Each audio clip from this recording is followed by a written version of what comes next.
3 days. Well, I don't take much of your time in introduction, but the junior people here really don't know. And then you do your business. Our fellows, we've got 3 fellows in training. Change to sit years ago. Well, no, same time frames. But A lot stronger. Coffee by Fatima, trickling like lava. Fatima had a lava coffee you've never had. I'm like, I know I need to wake up, but I don't need to wake up.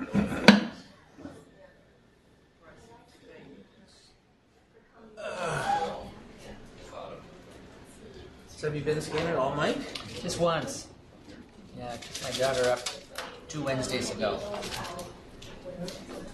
It was one of those nice clear days, and as soon as it came around this turn, there was clouds. Yeah. So it was all clouded over. Stevens Cloud. Yeah. I was even inverted at Whistler this weekend. And the top of Whistler was 48 and the village was 33. So it's just been weird weather.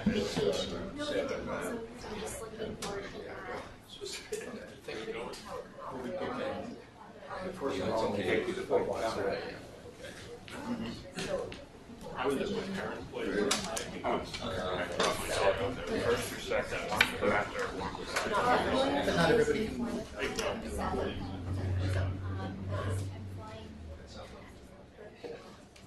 Not 2 days. Although I think it's just actually. Chicago. No, it's all right.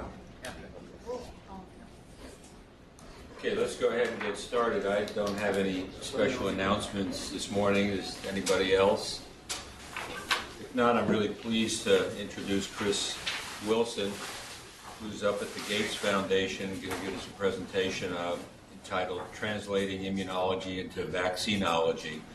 Just a word or two for younger people here. Chris, for many years, was a faculty member at the university and head of the Department of Immunology, and a number of years ago used to join us and sit on our fellowship committee and help us select fellows for allergy and immunology training. But in 2009, he tells me this morning he left, actually no longer has a university position by his choice, and is at the Gates Foundation and enjoying it immensely.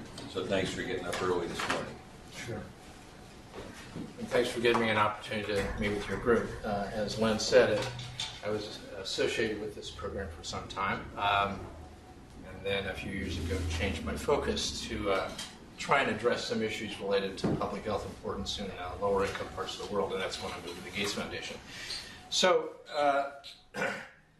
so just to put things in context, what I'm going to talk about today is the development of new vaccines for use in research-limited settings. And just to lay out the scope of the problem that we're talking about here, 2/3 of the world's 6 billion people live in low and middle-income countries.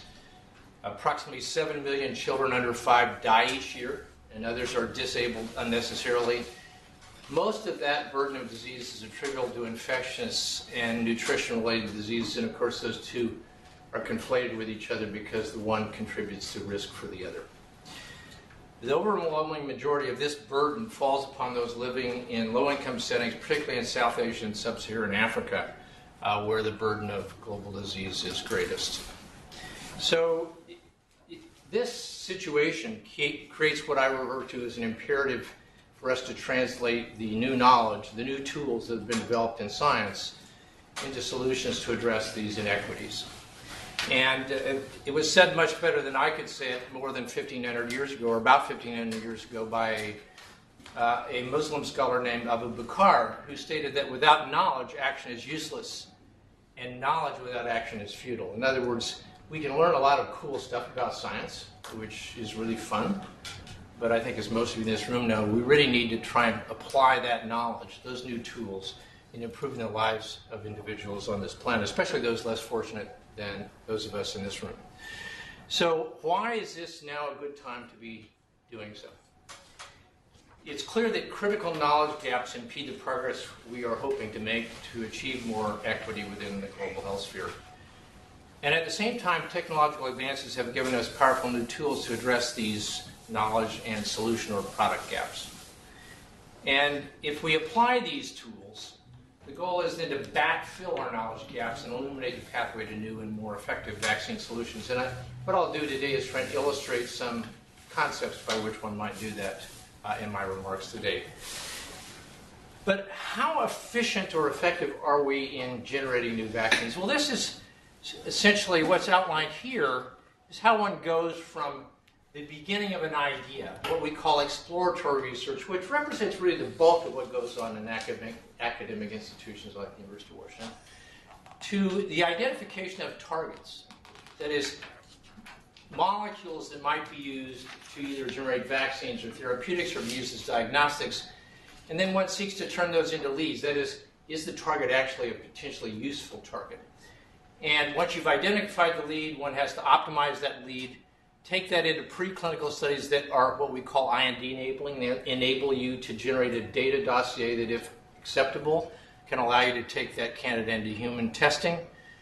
You like to get some sense fairly early on in small numbers of patients whether that thing has any traction on it. It has the potential to have any legs. And we call those proof of concept studies, which typically we want to do in phase 1, phase 2. And then, of course, late stage development is where the big money starts kicking in.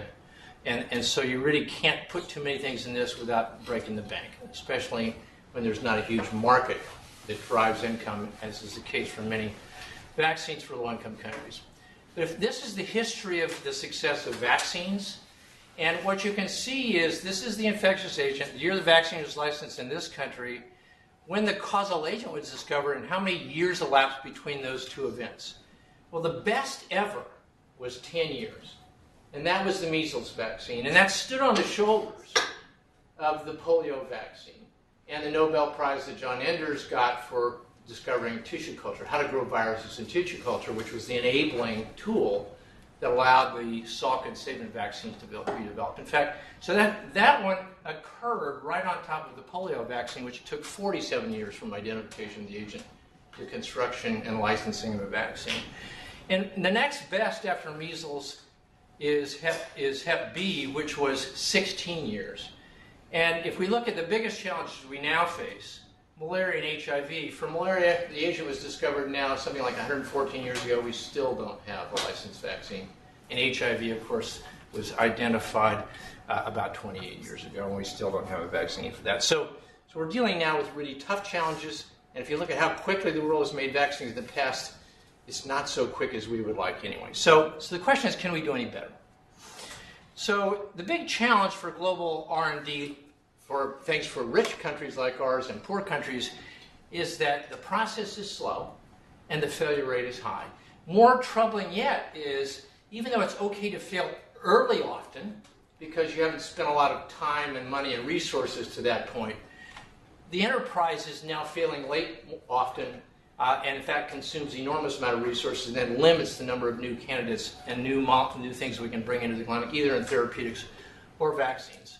So what we really typically need to do is have better criteria, and this pointer, to make decisions, either whether it goes from preclinical studies into the clinic, and then whether it meets some reasonable proof of concept in early stage clinical trials to put it in here. Otherwise, we'll keep hitting the brick wall, which is where pharma R&D is right now. That is to say, it costs a lot of money to take things in here, and if you don't use very rigorous criteria, have a better way for judging the quality of the candidates you're getting here, you're going to suck up all your resources and have less to put in the pipeline. So this is about how long it usually takes at each of these stages. Once you have a good candidate that you're ready to move into preclinical testing, it usually takes 8 to 10 years at least in the vaccine space, and pretty typically the same for drugs, to get it actually licensed. And of course, there's a steep attrition along the way. So you typically, things you put in here, you have less than 10% success here, consuming a lot of time and resources. Can we do any better than that? So we think we need to speed up the flow of new vaccines and other global health solutions, and we have a series of key technical, operational, intellectual barriers that impede our progress. First, insufficient quality, diversity, and rigor by which to select among preclinical concepts and candidates. What do I mean by that? Academic labs generate most of the new and innovative ideas that come out of things. Really, pharma's not very good at this. But the problem with academic labs is they don't do very good quality control. Postdoc A made up the buffer today. Postdoc B made up the buffer 2 weeks from now. and they're not identical. So that often what happens is what you think you're testing is not what you're testing, because the composition is not identical from time to time, and so you get both false negatives and false positives. So what we need is to bring industry quality rigor and marry it with the creativity that comes out of academic enterprises so that the candidates that enter this are actually better vetted. Moreover, we need more conceptual diversity. Oftentimes we have many candidates, but they're all within the same conceptual space. They're really various versions of the same thing. We need new ideas that come at problems from different ways. And then we need to be pretty tough-nosed about making these go-no-go decisions. And the difficult thing there is that if it's the person that created the idea, they hate, if the idea doesn't have legs, they're the last one to want to accept it. No one likes to kill their babies, right? So you need unbiased ways to make decisions so that the decisions are made based on objective evidence and not based on what I call a champion-based approach. It's mine, so it's better, and I know it. Slow entry of these things and throughput of candidates into human proof of concept testing. That is, if we're efficient here and we're pretty good at improving the quality and diversity of what comes in here, we can get a lot more things through this pipeline and speed up the process, but we have to be better about that. We need teams and leaders who are, we currently have teams and leaders who are unwilling to take informed risk. People converge to the mean. They go into things they feel are safe because they think they'll have a higher rate of return. Witness, we have, 10 statin drugs on the market or something like it. High rate of return, concept's already been proved. So that's an easy path to take, and we need regulatory reform to say, I'm going to make it harder for you to license a Me Too drug than something that's truly new and adds real value. At the same time, while we need risk-taking up here, we need people to make dispassionate go-no-go decisions based on less than perfect evidence, which is almost always what we have as you move things along. You have to make tough decisions, and you have to be willing to say, occasionally I'll make a wrong decision and not advance something that might be useful. But if you're going to do that, you have to be putting more things in the top that are better quality. So ultimately, the net benefit is greater. Higher, you may kill a few good things, but you're putting in more good things, so the ultimate return is better. So let me talk about a few conditions for which we're seeking to do this now and give you some of the approaches that we're trying to support to create new things more efficiently. So Plasmodium falciparum is the major cause of mortality due to malaria. It's the #1 pathogen, although there are several different ones. This is the one that kills most people. This organism is acquired when an Anopheles mosquito bites an individual. If that female mosquito is infected, she transfers into the subcutaneous tissue forms of the parasite called sporozoites. They migrate to the liver, where they infect a liver cell, divide many times, create an organism phase called a merozoite, which then leaves the liver, infects erythrocytes, and it's at this stage that symptoms begin to occur. The liver stage is completely asymptomatic. In fact, it's non-immunogenic. It's the red cell stage that ultimately induces natural immunity, so people living in endemic areas over the years, if they don't die from the early infections, acquire some immunity that's relatively labile but protects them from death and disability. That's focused at the red cell stage. It does not prevent infection, it only ameliorates the severity of the disease. The red cell stage then creates the sexual stage of the parasite called gametocytes, which when ingested by another Anopheles mosquito, create the rest of the life cycle, which takes place in the gut of the mosquito. So if we look at where you can make a vaccine, you can make a vaccine against each of those 3 stages. So if you come and attack the stage in the liver, the pre-erythrocytic stage, you're going to prevent infection. That's the goal. And the vaccine that you saw reported, the results of which were reported in the New England Journal earlier this year and last year, called RTSS, attacks this stage. And that vaccine didn't turn out to be as effective as we hoped, particularly in young infants. It's about 45-50% effective in older children, but not as effective in young infants. So not quite what we hoped to after a very long investment. If you go after the red cell stage, you prevent disease, but not infection nor transmission. Because even though you slow down the development of the red cell stage that causes symptoms, that often pushes the bug under stress into making more sexual stage, which of course then increases transmission. So there is some concern, in fact, if we make a vaccine that only goes after the red cell stage, we may actually put all of the disease burden, or most of it, under the surface of the water and not actually have impacted the transmission of the disease. So we haven't cut it down. And then, of course, you can make a vaccine for the sexual stage, which absolutely provides no benefit to the individual to whom you get it because they still get disease, but they don't transmit it back to the mosquito. Our goal is to eradicate this infection, and so these are the two stages of the disease that we are working on vaccines to target. Others work also on this stage, so there's a community of people now incented to work on this. We're focusing on these two, and I'll give you some ideas of how we're trying to do that. So we come back to this cartoon. What I suggested to you is that if you could block infection of the liver, you would not only stop transmission, you'd also prevent disease. So that's a high-value target.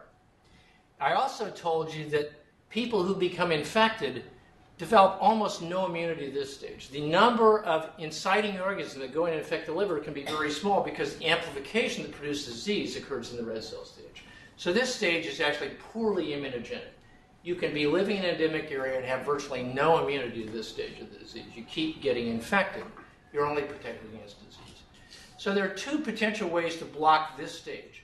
One, you can make a vaccine that induces antibodies that prevent the invasion of the liver by these sporozoites. Or two, you can create a vaccine that induces T cells, especially cytotoxic CD8 T cells, that kills the liver, an infected liver cell before it releases the myrizoites and infects the red cell. So either of those or both in combination could be effective in preventing acquisition of infection. So what's the challenge in making a vaccine to this so-called pre-erythrocytic stage? What we're trying to do then is have a vaccine that's more effective than the infection itself at inducing immunity.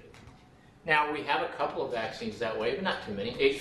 Tetanus and diphtheria toxoids induce immunity, whereas the infection does not. But again, there, the disease is caused by a small amount of a toxin, tiny amounts of a toxin, not the pathogen itself. It's the toxin that's pathogenic.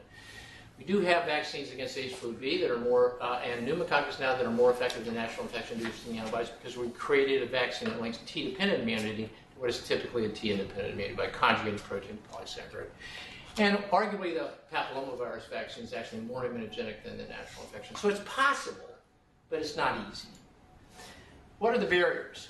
Well, we have no known to be predictive animal model because these parasites are species-specific. That is, Pfalciparum only infects humans. So we have rodent malaria, we have monkey malaria, but human malaria is human malaria, and they're non-identical. There are no established correlates of protection. That is to say, we can license a vaccine based on its ability to induce antibody to measles or H. flu because we know that the antibody is the causal mechanism of protection, and so if we can measure the antibody, we can infer protection and thus license the vaccine. We're not in that situation here. But we have a few advantages in this case. There is a human challenge model. There are about 5 places in the world where you can intentionally infect people with Pfalciparum, treat them the minute they get parasitemic, and allows us to test vaccines based on efficacy in prevention of infection from a mosquito bite that contains sporozoites. Proof of concept was established that one can induce protective immunity at this stage more than 30 years ago. It was shown by, first in rodents and then in humans, that if you take malaria-infected mosquitoes, irradiate those mosquitoes with a little over 1,000 rats, and allow individuals to be bitten more than 1,000 times, imagine that, by those mosquitoes, you can get sterile protection in more than 80% of the individuals.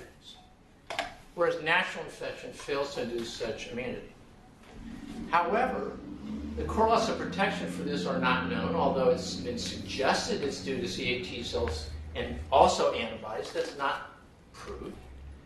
And that is not a practical way to vaccinate people, at least in the developing world. So we need something a little different than that. Chris, Yeah.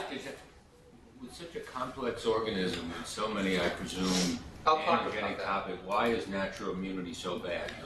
Again, I think there are 2 mechanisms we believe. One is the amount of antigen introduced is very small. In other words, it only takes one sporozoite to infect a hepatocyte to induce disease. And so you're asking to generate immunity where the antigen load is actually exceedingly small. That's really basically the reason why tetanus and diphtheria toxoids are not immunogenic. there's almost no protein, right? There's very little immunogenicity. In addition, the organism actively subverts the development of immunity. The red cell stage is immunosuppressive. It induces, essentially when infected erythrocytes are endocytosed by macrophages and antigen-presenting cells, it actually induces a more tolerogenic phenotype.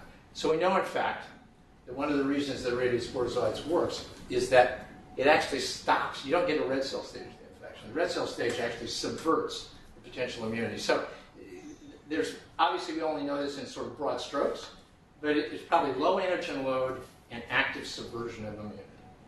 So that's what we're trying to get around here. Now, the vaccine that was, again, where our efficacy was not quite as good as we wanted, RTSS, is a vaccine based on 2/3 of a single protein from the sporozoite called circumsporozoite proteins, highly abundant. That vaccine was developed through a committed academic military industrial partnership that has worked effectively for more than 20 years. So the candidate we got took a long time to get involved. A very effective partnership between these, the U.S. military, academic institutions, and a vaccine manufacturer, GlaxoSmithKline. Again, as I said, 30 to 50% protection from clinical and severe malaria in infants and young children, respectively, is what's been achieved. The real question is, how do we get to our goal of greater than 80% efficacy? We need high efficacy to drive down the transmission of this disease. There are places in the globe where one infected individual turns into more than 1,000 other infected individuals because the burden of disease is so high. So you really have a very tough barrier to eradicate. So we're working now to try and create what we're calling second-generation malaria vaccines. What are the barriers? Well, as I alluded to earlier on, the current diversity of candidates and concept in the preclinical pipeline is limited. Only a handful of proteins out of the approximately 5,000 proteins in the parasite have been explored to date. Production of vaccine products that is for testing, and throughput in human proof of concept clinical challenge trials, those human challenge trials, limit testing of more diverse concepts and candidates. We don't have enough throughput and quick ways to select candidates. Thus, we need a more rational, efficient way to do so, and that's what we're aiming to try and achieve. So what are the opportunities? As I said, there are now a couple of ways, maybe 3, of inducing what I'll call unnatural or uncommon immunity, what doesn't occur in natural infection to this parasite. One is the irradiated sporozoite, that is the bites by 1,000 infected mosquitoes. Another is what's called infection treatment. This gets to the question you asked a moment ago. If you actually take an individual and let them be bitten by unirradiated mosquitoes, mosquitoes infected with fully virulent parasites, 5 to 15 bites will induce protection. If, and only if, the minute they show even a whiff of parasitemia, you treat them.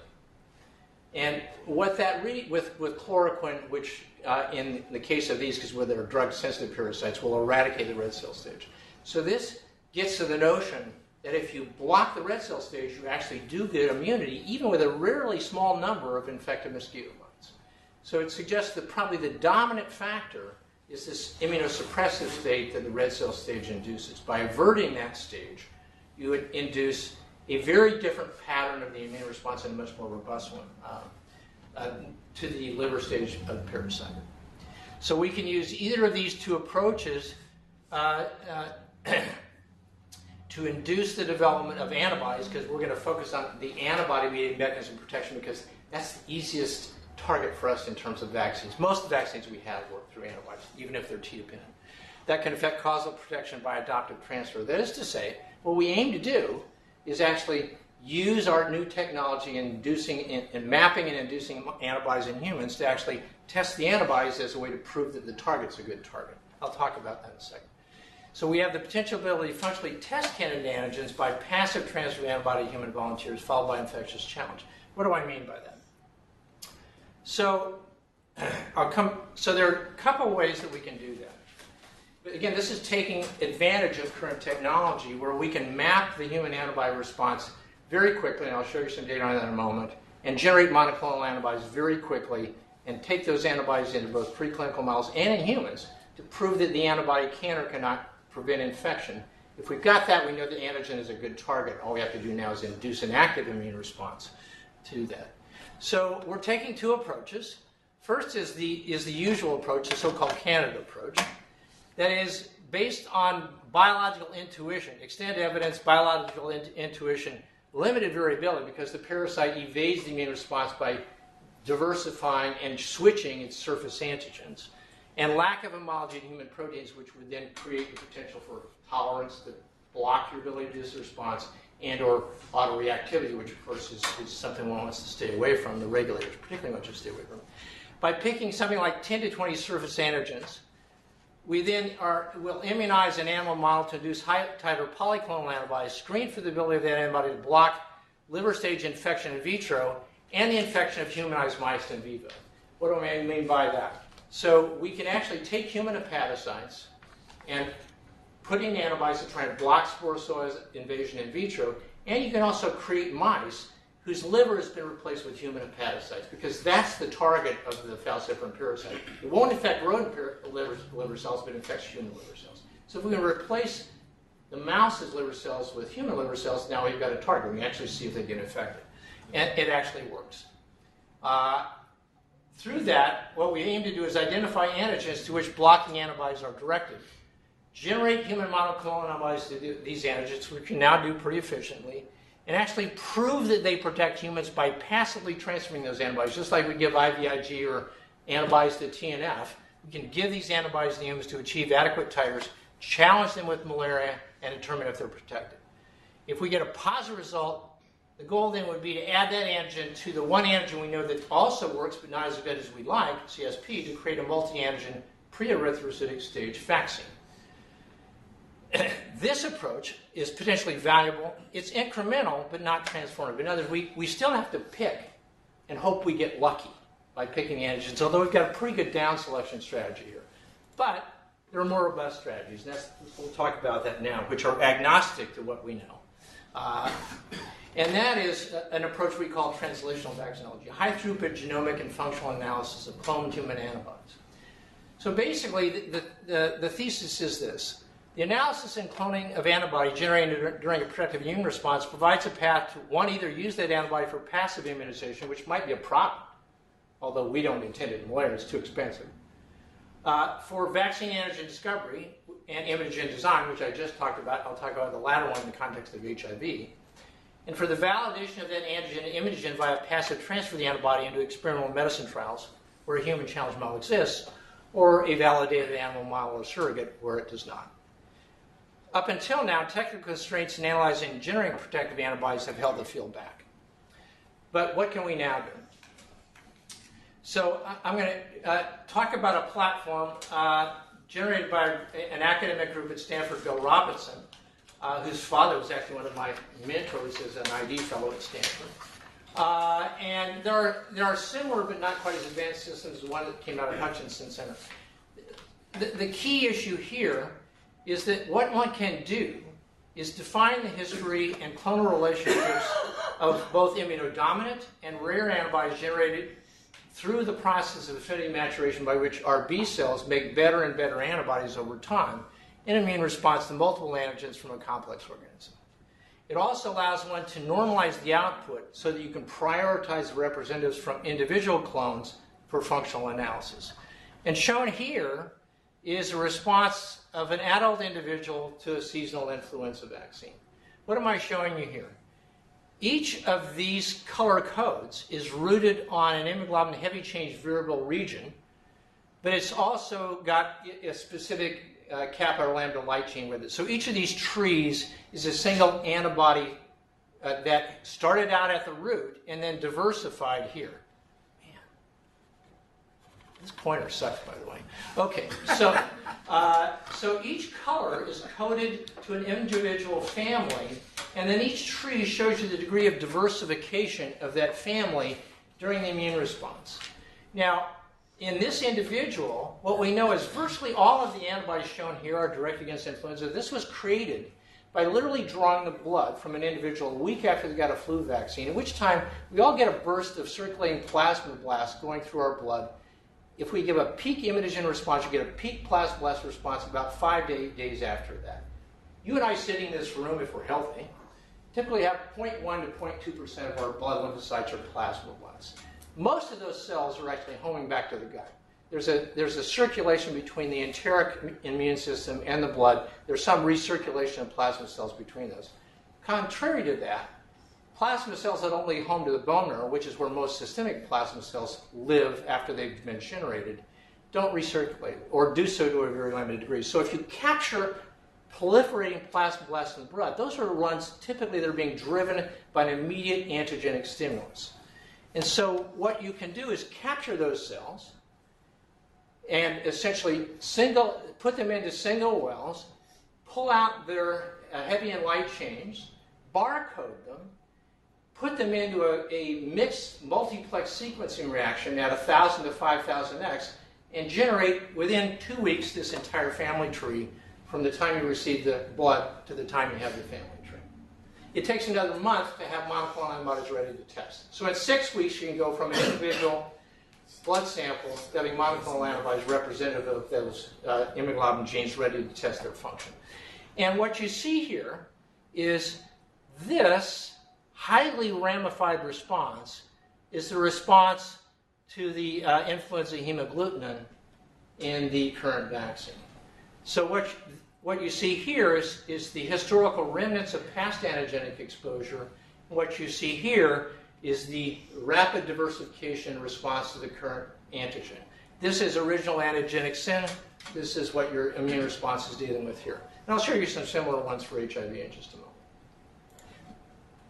So once you have this, rather than trying to interrogate all the plasmablasts in the blood with no knowledge of whether their one is a cousin of the other, and in fact you're sampling the same thing 10 times, you can go and cherry pick. You can pick representatives from each of these branches so that you screen the whole diversity of these things in a much more efficient way. And then if you find ones of interest, then you go back and drill down on that family and investigate it in more detail until you find the ones that are the highest affinity and can track the entire history of these. Once you've got that, you can efficiently clone and small scale express these for functional characterization. As I said, start to finish, 6 weeks. Work stained from, here's the time frame here. And now you've got antibodies that you can quickly move potentially into human testing. Of course, you have to deal with the regulatory issues, which we're now working on as well. Can I just... Yeah, sure. How similar, if you do 2 or 3 individuals, is that? Yeah, excellent question. So we're just now amassing the data. We know that, in fact, that we've got data on 3 individuals with this, and they look, there's one dominant family that we see with the current or last year's flu vaccine. So there are some differences. They're not identical. Of course, that's helpful actually to some extent. But there are some canonical things. So, for example, we know certain VH regions are overused for antibodies to hemagglutinin and also for different regions of the hemagglutinin. And we know the same for certain broadly neutralized antibodies to HIV, which I'll talk about in a moment.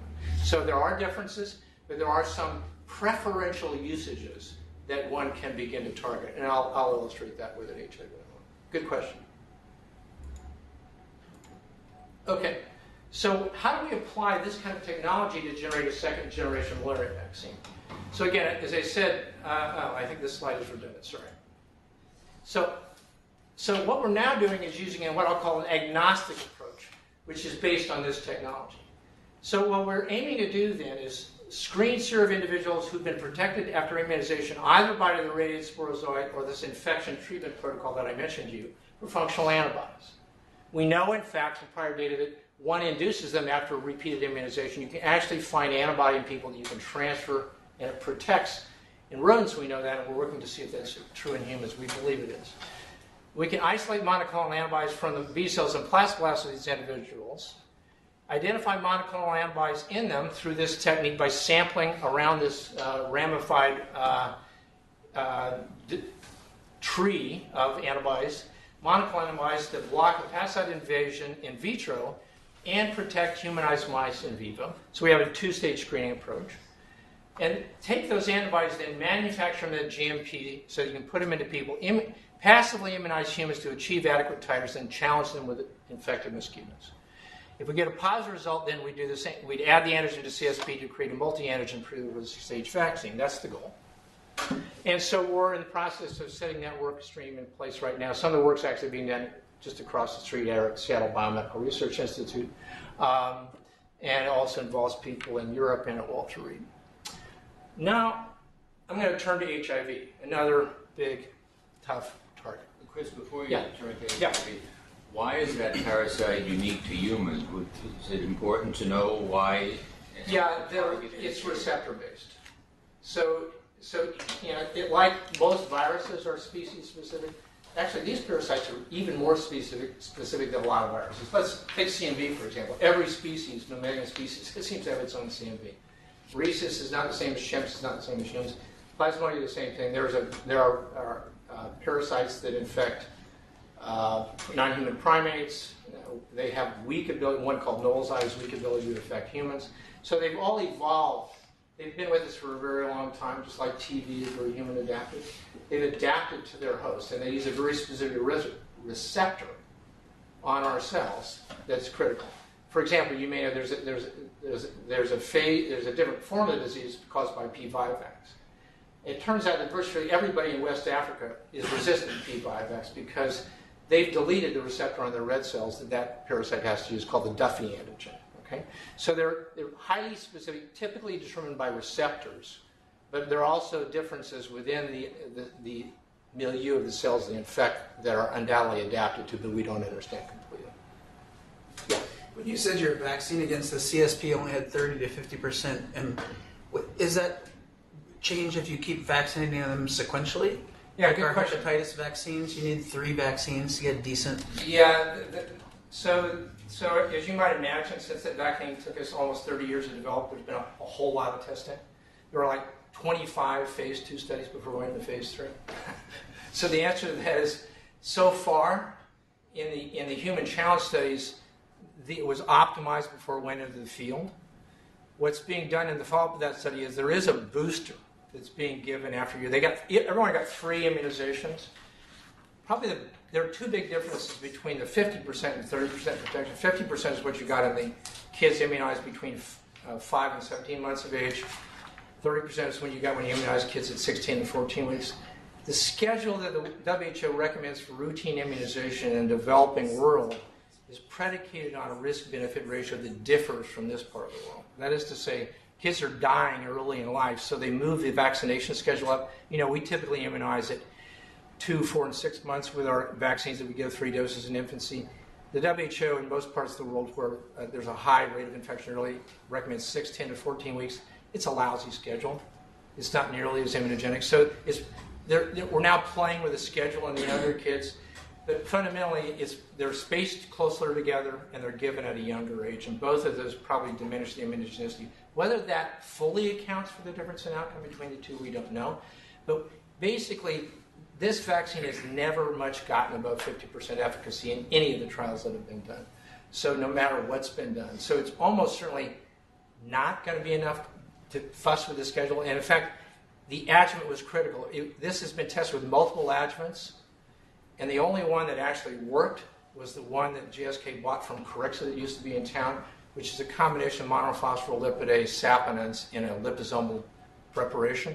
If you take that monophospholipidase and mix it with alum and do it, doesn't work. Alum alone doesn't work. So it's very critical, the formulation of that vaccine. So it's a really tough target. Getting 50% was actually probably pretty good, but it doesn't look like we're going to get much farther with that alone. So we think it's either got to come up with something that's a new antigen, which is what we're betting on right now, or we got to get something to make that antigen way better than anything that's been achieved so far. And everything that's been tried to date has not worked. Can I just another question? This Yeah. might be very simple, but can you block that receptor where the molecule wants to go, where the Yeah. So the issue wants is, to go? yeah, so you're asking, can you make an antibody to the human receptor, right? Well, you're not going to induce that with an active immunization, and the regulators aren't going to like it anyway, right? So there's what you're saying. Okay, we do that in humans. We come in and make anti-TNF antibodies or anti-IL-6 antibodies. Very expensive passive immunization, and not without some adverse events, right? So the receptors are actually ubiquitously used for other things.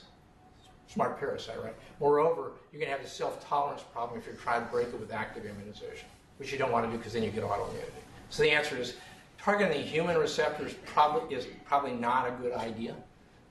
because one won't work very effectively, and two, it may induce adverse events. So what we want to do is actually go after the molecules and engage them in receptors. And it appears that there are multiple different things. We actually know now CSP is a molecule that's cleaved in order to work. So it's amino terminus, masked is carboxy terminus, which is where the receptor binding domain is. There's a cleavage domain in the middle, so we might be able to go after that. So there are lots of potential ways to go after it. So the concept is right. We want to block things that are crucial in receptor binding. The other thing is about CSP is it's super abundant. And so you need very high levels of antibody to block CSP because, in fact, the organism's got a buttload of it and it sheds it from its surface. It caps and sheds it. So you've got a very tough target. And the bug is an organism is able to cap and shed other things. So it's a fairly crafty organism, as you might imagine. Would you say again what CSP stands for? Circumsporozoite protein. It rings the outside of the parasite. Thank you. Yeah. Okay, so HIV. So this is a conceptualization of what the GP120 of HIV looks like. That's the receptor binding domain. That's the part that engages both CD4 and the co-receptors CCR5 or 6 or 3. And it's, over the last few years, it's become apparent that where we didn't think it occurred before, a fraction of individuals makes antibodies that neutralize a broad array of clinical isolates of HIV. They're called BNAbs, or broadly neutralizing antibodies. And there are basically four major targets that these antibodies go after. One are a set of glycans in the V2 loop shown here. Another is another set of glycans here that are in the V3, V4, and V1 regions. The so-called CD4 binding site here, and a so-called membrane proximal extended region right here that's right up against the plasma membrane. Those are the four major targets.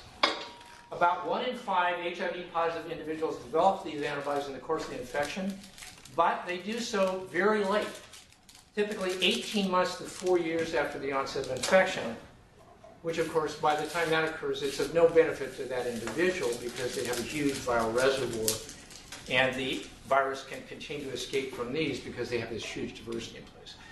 The real question is, why so late and so rare? And can we, in fact, induce them by an immunization approach in order to protect people? Because we know, in fact, that heterosexual transmission results in transfer typically 1 or 2 virulence. It's actually a pretty low bar. There are not that many virulence that are transmitted. Now, IV drug abusers obviously transfer much higher fraction, and it looks like rectal intercourse is a bit higher than the 1 or 2 that's typical for heterosexual intercourse. The problem is that these antibodies have one or more highly unusual features. As we mentioned before, they have a fairly many of them have very restricted VH usage. They follow a canonical family, and some people actually lack that VH gene because there's heterogeneity in humans genetically in VHs. But most people have them, but a few do not. Very high levels of variable region somatic hypermutation and insertions and deletions in the variable regions. In many cases, more than 30% of the residues have been changed from germline. Exceptionally long, heavy chain complementary determining regions, which we know are selected against during B-cell selection. And often they're polyreactive, that is, they target both viral and host antigens, so you've got a problem with tolerance to deal with. Usually some combination of these is involved in pretty much all these protein-neutralizing antibodies, which may then underlie the difficulty in inducing. I guess I see my animation. So rarity and unusual features suggest a complex, convoluted ontogeny of these antibodies. So we think that we need is, or what we know is that antigen that's structurally optimized to bind a given broadly neutralizing antibody is not immunogenic. That is, it's antigenic, but not immunogenic. It binds weakly, if at all, to the germline ancestors of the broadly neutralizing antibodies. Ancestors may also undergo censoring due to self-reactivity because they're autoreactive. So the question is how to generate such antibodies by active immunization, and the answer is we don't really know.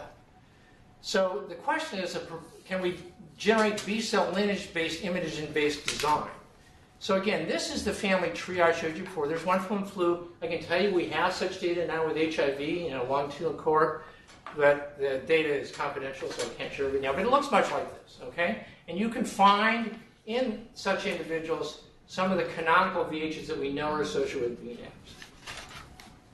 So how might we go about using this? And this is a cartoon I borrowed from Mark Haynes. So imagine then that the BNAbs are here. They've arisen from multiple mutations, starting from a germline ancestor, unmutated ancestor antibody, going through multiple stages of diversification. So they now have a highly mutated variable region or a very long complementary determinant region, which creates sort of fingers can poke down into the chasms that the HIV leaves available to it. It makes it really hard for antibodies to get to it. You get these long fingers that can stick into it. So the idea is that we would isolate a clonal lineage of protective antibodies that one wants to induce, the ones at the terminal ramifications of this kind of tree. We'll call them antibodies 1 through 4. Computationally, you can actually infer where they started from. And in fact, with a tree like this, you can actually find the places they started from and clone those antibodies and have the entire evolutionary history of those neutralizing antibodies laid out in front of you with a precise sequence. You won't have to guess it anymore, impute it anymore, you'll know it. And what you can then hope to do is say, okay, let me find out what it takes to actually bind this antibody on the surface of a B cell, that is multivalent antibody, IgM on the surface of a naive B cell, and trigger it to begin to diversify. And can I then create a set of antigens that collectively can drive this kind of a response? That's the notional idea, that you inform what you need to trigger the response by having each of the antibodies along the route and identifying imagens that can drive that based on information that you impute or in fact determine based on structure. The challenge is that so far, templated design of broadly diverse antibodies inducing imagens has failed.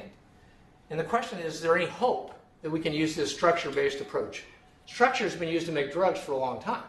You optimize drugs based on the known target and the molecule binding to that target. Can we do the same thing for immunogens? Well, there's some reason to think maybe we can do it because now we have some examples. This is an example of going from what's called reverse vaccinology to structural vaccinology. And this work was done by the people at Novartis Vaccine led by Rian Rappuoli. And in fact, they just now licensed their meningococcal B vaccine. We've never had a meningococcal B vaccine because the polysaccharide is a self-like antigen, so it's tolerogenic. They've now got a protein vaccine against this, a major component of which is one protein called factor H binding protein. The bug subverts our own complement regulatory system by binding factor H. And in fact, there are 3 major variants of this in different strains of meninge B across the world, shown here in color coding. What they've now succeeded in doing, by knowing the structure of this molecule, they've literally been able to engineer all 3 variants into a single molecule, placing the different variable regions that are the targets of neutralizing antibodies along the molecule in a single case, building off variant 1 as the core. So by knowing the structure, by knowing where the neutralizing antibodies bind, or the effective antibodies bind, the complement-fixing antibodies, they've been able to create a single imagen that captures all 3 variants. Very clever, and there are a couple of others. RSV is now looking like we may get the same kind of thing with RSV, which has been a tough target. So what's the idea? Is there anything else that we can learn from natural infection other than the evolutionary history of these about what might have triggered the induction of these BNFs? A study published in Nature Medicine earlier, or about 6 months ago, was a longitudinal study of high-risk cohorts from KwaZulu-Natal in South Africa, where they were trying to define the ontogenic BNAb development, the evolution of envelope sequences in parallel, and it turned out to be informative. So what they saw was that viral escape from the initial antibody response that was neutralizing but not broadly neutralizing led to the emergence of a novel epitope on a variant virus that then subsequently elicited broadly neutralizing antibodies to the sugars on that, glycan-dependent antibodies. It's shown in cartoon form here. Imagine that you have an antibody with this sort of variable region shown in this sort of color barcoding here. And the variable region fits into this groove in the molecule, creating a neutralizing antibody that neutralizes the founder virus, the one they got infected with, but in fact doesn't neutralize most other viruses. Now the virus escapes, creates a different epitope, and that V region could either mutate to now bind that epitope, and now it's got a broadly neutralizing capability because this part of the molecule is much more conserved in different viruses, this new glycan structure. An alternative is that, in fact, this antibody doesn't mutate. You take a different antibody that wasn't neutralizing and use it. Its variable region now mutates to create such one. So what we now can do with this technology I've shown you is we can figure out which of these actually is what happened and go back and try to create images that will drive this response. It suggests also the potential utility of including diverse envelope structures in heterologous prime-boost strategies. You immunize with this one, then you follow with another one and drive it sequentially down that evolutionary pathway. But would such evolution-driven BNAVs protect against mucosally acquired founder viruses? That's an important question, because the viruses that infect people turn out to be a subset of those that actually occur in an individual. And what we know is that basically the founder viruses are actually much less divergent than the viruses that infect an individual. In fact, they look more like the one they got infected with. They typically have less glycosylation on their envelope. They're somewhat restricted. So we need to make sure that in creating a broadly neutralizing antibody, it actually not only sees those present in the blood of infected individual, it sees preferentially those that are actually the ones that are transmitted. So what we think we need is a prospective longitudinal analysis of the untitled BNAV development beginning in acute phase infection, which we're doing with a couple of groups, including Bruce Walker's group and Parton Haynes' group.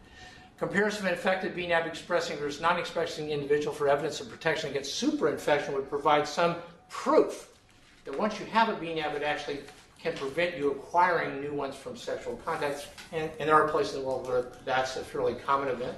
Reinfection even in an individual that's already infected.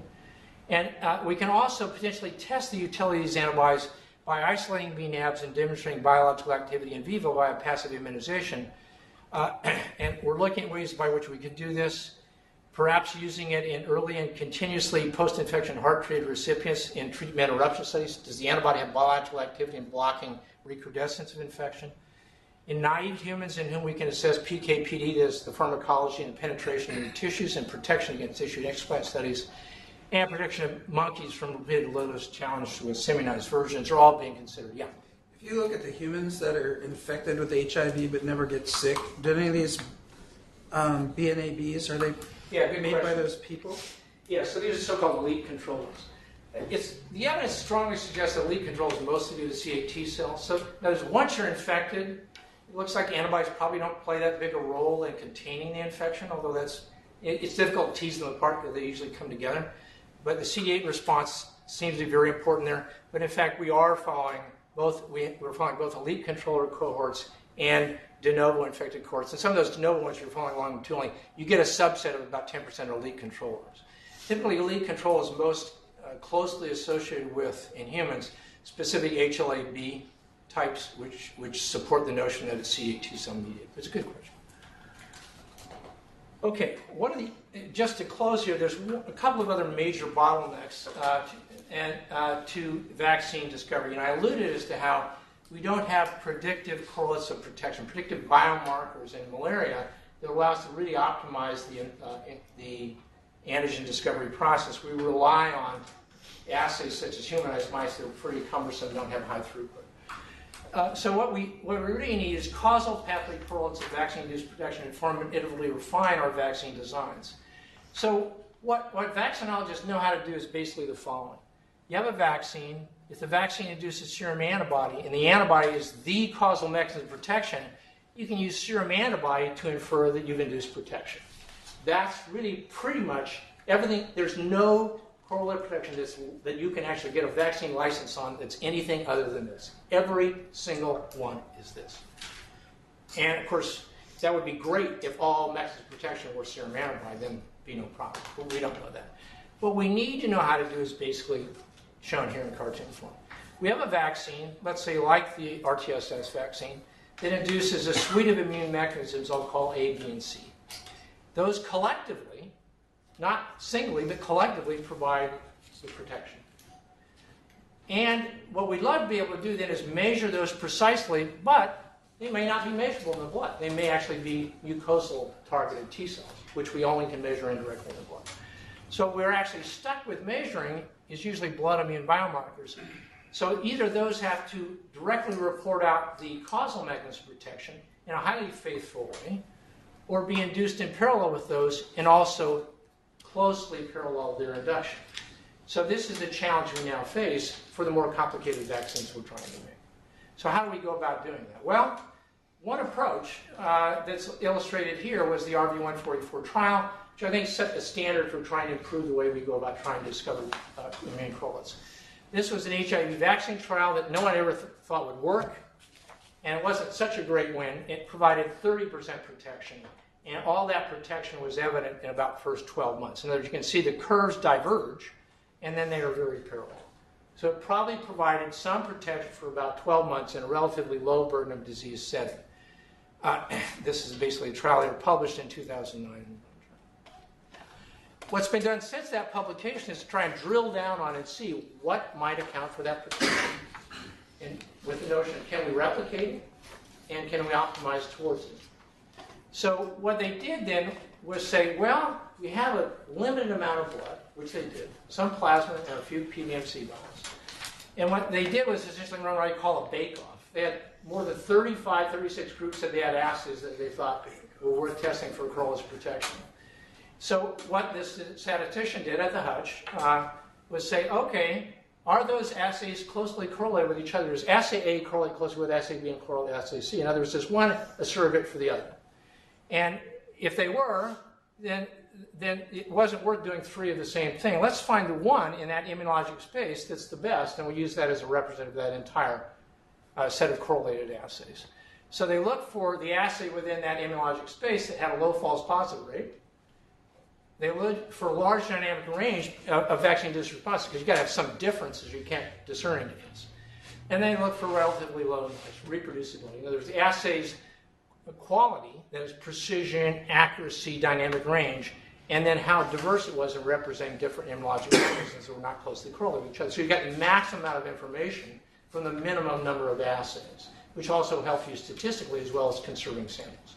And they came up, we can only use 6 assays and in order to maintain a reasonable statistical ability to discover immune correlates. Even then, so they wanted to do is discover correlates that had a high likelihood of immune protection, designed to minimize false negatives, and they're willing to take some false positives. Now, this is a hypothesis-generating exercise. It was not proof that this is a correlate. It was evidence that it could be, so you go out and try to validate it. So they accepted false discovery rates of up to 20%, higher than your traditional P less than 0.5. And any detected correlate can have, that means any detected correlate can have a 20% chance of being a false positive. And what they found, choosing the 6, was 2 were correlated. 1 positively, antibody to the V1 loop reduced risk by about, the odds ratio was 0.57, whereas Ig antibodies to the envelope actually increased risk. And it turns out that, in fact, it only increased the risk when you had something else that was potentially protective. It didn't actually increase the risk against nothing. It negated the effects of the other potentially protectors. So that type of, if you will, very rigorous vetting of assays before putting them into a thing, looking for their key properties before testing them, and trying to look at a diversity of things as best one could, and being willing to accept some false positives in order to generate hypotheses you could then test, is the paradigm that I think we basically need to be using here. The other question is, can we use non-traditional immunological assays, such as systems biology or immunology, to predict these things? So certainly the tools have gotten a lot better, and we now know that what people used to call polyfunctional T cells, meaning they could make 1 of 4 cytokines, is a real myth. Here are data generated with a new tool called mass spectrometry flow cytometry. It was developed by a Canadian group, has been really brought out to and demonstrated its interest from Stanford, but is now being spread around. This is basically an example of a study published last year that shows you what the real diversity of T cell responses looks like. And this is only CD8s, and they're less diverse than CD4s in their function. 250 different patterns of function that one can discern when you now look at close to 40 functions all at one time, which you can with this tool. And basically, this is all the different things that are looked at, and these are the color code shows you what you were found. In essence, what you now are looking at essentially are like 40 different parameters on an individual cell basis. And to look at those things, you have to use different ways of visualizing this so-called principal component analysis, which I'm sure many of you are familiar with. And what it basically does is group things that explain most of the diversity. The first 2 principal components here, I think, explain about 65% of the diversity. And they're looking at same individual, CMV-specific cells, EBV-specific cells, and flu-specific cells, CD8 T cells, same person. And you can look based on these, if you will, topographic plots, that they're not identical. Here's the space occupied by CMV-specific cells, EBV-specific cells, and flu-specific cells. So you can see that, in fact, each virus is in training a somewhat different set of functional properties in the cells. What do we think this is? Well, what we've got here is what I'll call a lamppost, which is wider and brighter. Typically, we look under the lamppost of those things we know with a few assays we've got. Well, we just made a bigger lamppost. So it's hypothesis at this stage whether a wider and brighter lamppost will actually illuminate more important knowledge that will inform vaccine design. That's what we need to do. Hopefully that will help us. Our goal then is to accelerate vaccinology towards a more agile, integrated, and continuous improvement process where we use animal testing only to deduce principles and to initially select and optimize concepts and candidates. We'll then make head-to-head comparison of those specific concepts using GMP quality formulations in early human testing and iterative exploratory trials. We'll then use tools like system biology, immunology, and so forth to identify correlates of protection, hopefully infer causal mechanisms, prioritize candidates, and iteratively improve them by going back and forth between these various things. So that's the new paradigm. We hope that in order to do this, we can create more nimble or facile academic, industry, and funder collaborations, we being a funder of yours. And this is essentially the mantra that we follow at this foundation, which is a quote from Bill Gates a moment ago. With that, I'll close. Thanks for your attention. We're out of time. Chris, thank you very much.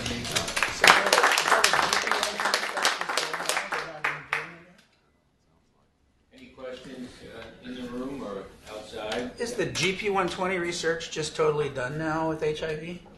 Since that was supposed, you didn't talk about any vaccines after that surface marker?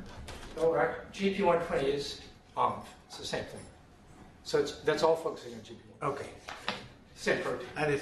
So it's a little bit broader than I thought. Okay. Yeah, that's the only thing. GP120 and GP40 are the only geographic with antibodies. Everything else is T cell based. So Chris, just a simple question. So looking at, people that get natural immunity to HIV or malaria, I'm guessing it's either too far downstream or something unique about their adaptive response that's the difference. In other words, can you learn something from studying those patients? Yeah, exactly. I think that's pretty the case. Yeah. What we don't see with malaria is immunity to the liver stage. So, in fact, most people who live in endemic areas will develop blood stage things. If you take them out of there, for about a year and a half, it goes away. In other words, it's very late line. And again, this is probably this immunosuppressive effect of infected red cells. In HIV, it's unfortunately too little too late. Yeah. Now, obviously, there are elite controllers, as you alluded to, and those people, set point probably is entrained by about 3 months, 3 to 4 months. And we don't understand what regulates set point completely. Even the protective HLA types only appear to explain part of that. Part of it is also maybe the virion diversity and how much constraint it's under, whether the epitopes targeted are more constrained in terms of viral fitness. So it's a complexity between those two things. For protective immunity that protects against infection, there's most of the evidence is that if we're going to do that, it's probably be antibody-based. There is some evidence from a work done by Lou Picker, where in monkeys you can immunize with a fully virulent monkey CMV that contains viral antigens and induces such a durable and robust and widely distributed throughout the body CD8 T cell response that it appears to be able to sort of clear infection before it becomes truly established. So it's a really interesting model. Unfortunately, it's fully virulent CMV, so that's not a vaccine candidate for humans, but at least shows that it's plausible. So it's plausible you could create a T cell vaccine that would truly prevent establishment of latency in HIV, then you'd have a winner. But antibodies are more likely to achieve that, but we're not abandoning either.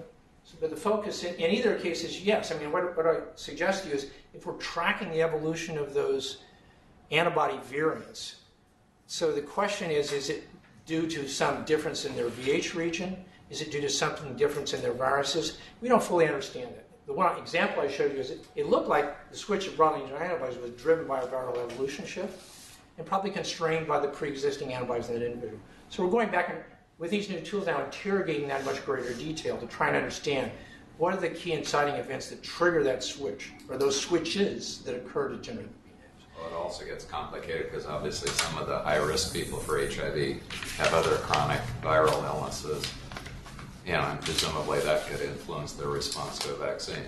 So, Sure. as opposed to somebody without the. Sure.